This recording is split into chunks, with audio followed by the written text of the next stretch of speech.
আজকে সিউড়ি এসেছিলাম আমি আর আন্টি আর বড় দিদি মিলে। তারপর এখানে ট্রেন্ডস এলাম, কারণ আমাদের বোলপুরে নেই সেজন্য।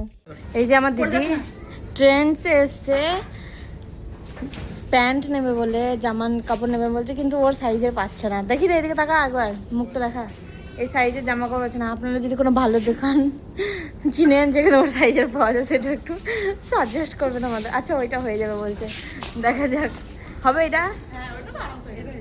হ্যাঁ, ওইটা নিলে তুই কিন্তু প্যান্ট তো পাবি না। আমরা শপিং করার পর দিদির বাড়ি চলে এলাম দিদিকে নিয়ে যাওয়ার জন্য। আর দিদি আমাদেরকে আসার পরই কোল্ড ড্রিঙ্ক দিয়ে দিয়েছিল আর অনেক খাবার দিয়েছিল, যেটা মাইসু খাওয়ার জন্য একদম রেডি হয়েছিল, বাট ও তো খেতেই জানে না। এই যে মাইসু আমাদেরকে দেখে অনেক খুশি হয়েছিল। আর দিদি রেডি হয়ে গেল বাড়ি যাওয়ার জন্য, সবাই মিলে আমরা একসাথে যাব। তাই মাইসু অনেক খুশি যে নানির বাড়ি যাবে। এই যে মাইসুর মাথায় ক্লিপ লাগিয়ে দিয়েছিলাম। আর মাইসুর ক্লিপ লাগিয়ে কেমন লাগছে তোমরা কমেন্ট করে জানিও। আর সবার কাছে ভালোবাসা নিচ্ছে, কারণ ও এবার চলে যাবে বাড়ি। এই যে সবাইকে টাটা করছে ও।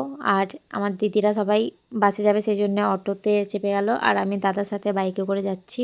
আর রাস্তাতে যেতে যেতে দেখলাম যে একটা অ্যাক্সিডেন্ট হয়েছিল। তারপর বোলপুর আসার পর এখানে মিষ্টি কিনে বাড়ি।